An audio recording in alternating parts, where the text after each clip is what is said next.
এখানে যারা আপনারা আছেন চেষ্টা করেন আপনারা সবসময় যে সত্য কথাটা বলবেন, সত্য কথাটা লিখবেন, কিন্তু সবসময় তো আপনারা পারবেন না।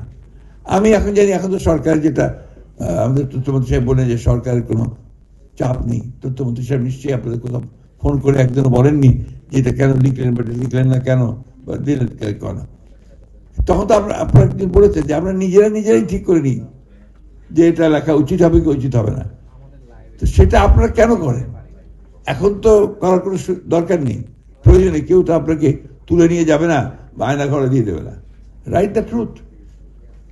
এই জিনিসটা আপনার নিজের উপর নির্ভর করবে আমাদের। তো আমরা যারা গণতন্ত্রকে টেকসই করতে চাই, আমার প্রথম কথা হচ্ছে সেই গণতন্ত্রকে টেকসই করার জন্য এটাকে আমাকে চর্চা করতে হবে। আমরা যারা গণতন্ত্রের জন্য কাজ করছি, গণতন্ত্রের জন্য লড়াই করছি, সংগ্রাম করছি, 3 মাস 4 মাস গেল না আমরা এখন রাস্তায় নেমে গেছি। রাস্তায় নেমে আমরা বলছি যে সরকার ব্যর্থ, এই মুহূর্তে পদত্যাগ করতে হবে। আমরা বলছি যে 5 বছর যেতে দেবো না, একদম ফ্যাসিস্ট ভাষায়, আওয়ামী লীগের ভাষায় কথা বলা হচ্ছে, হাসিনার ভাষায়, যে 5 বছর যেতে দেবো না, আগেই শেষ করে দেবো। তো এই ভাষাগুলো তো গণতন্ত্রের ভাষা না। আপনি পার্লামেন্টে আসেন, পার্লামেন্টের কথাগুলো বলেন, বলা হয়েছে পার্লামেন্টের কথা। আপনার জুলাই সনদ নিয়ে কথা আছে, গণভোট নিয়ে কথা আছে, এগুলো পার্লামেন্টেই সমাধান করা যায়। কিন্তু আমরা দেখেন, আমাদের যারা আমরা গণতন্ত্রের কথা বলি, আমরা যুদ্ধ করি, সংগ্রাম করি, লড়াই করি, আমরাই তো এটা মানতে চাই না। আমরাই তো আপনার বেরিয়ে গেছি, এখন আমি মব ক্রিয়েট করে জোর করে এটাকে যাওয়ার চেষ্টা করি।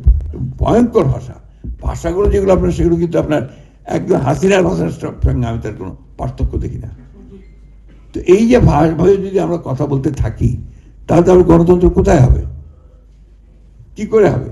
আর আপনার আমি প্রথমে সেক্রেটারি ড্রাও করে আমি সেক্রেটারি ঢুকে পড়বো, এই যে ইন্টারভিউ কম্পানি যখন ছিল তখন ভিতরে ঢুকে গিয়েছিল, মব ক্রিয়েট করে ভিতরে ঢুকে গিয়েছে একদম, এবং আপনার সেক্রেটারিকে তছনছ করে দিচ্ছে। গতদিন আপনার প্রেসিডেন্টের একটা অনুষ্ঠান ছিল, প্রধানমন্ত্রী ছিলেন, একটা রাষ্ট্রের একটা অনুষ্ঠান, সেইখানে একটা বিশ্রী একটা ভুল হতে পারে, ভুল তথ্য থাকতে পারে, সেটা নিয়ে কথা বলা যেতে পারে, কিন্তু তার জন্য একটা বিশ্রী একটা অবস্থা তৈরি করে in presence of the diplomats যে অবস্থাটা তৈরি করা হলো, এটা কখনোই আপনার গণতন্ত্রের জন্য উপযোগী নয়। এটা গণতন্ত্র হতে পারে না এইভাবে। সুতরাং আমরা সবাই চাই যে আমরা একটা চমৎকার একটা গণমাধ্যম থাকবে, সেই গণমাধ্যমের মধ্য দিয়ে আলোচনা সমালোচনা সব কিছু হবে।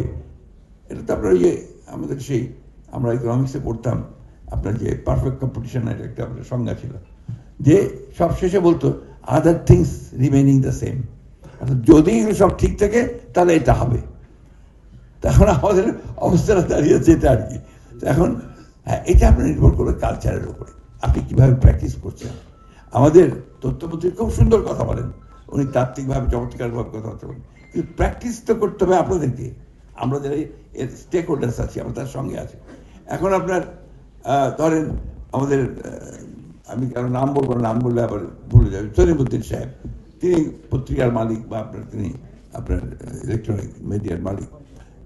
তিনি চাইলেন যে এটাকে এইভাবে রাখো, ওই আপনার রিপোর্টারের বা ওই সাংবাদিকের তো সেই ক্ষমতা নেই যে সে বাইরে যাবে, গেলে তার চাকরিতে চলে যাবে।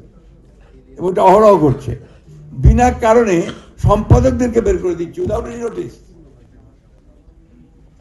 হচ্ছে আপনাদের, এগুলো নিয়ে কিন্তু আপনারা কথা বলেন না।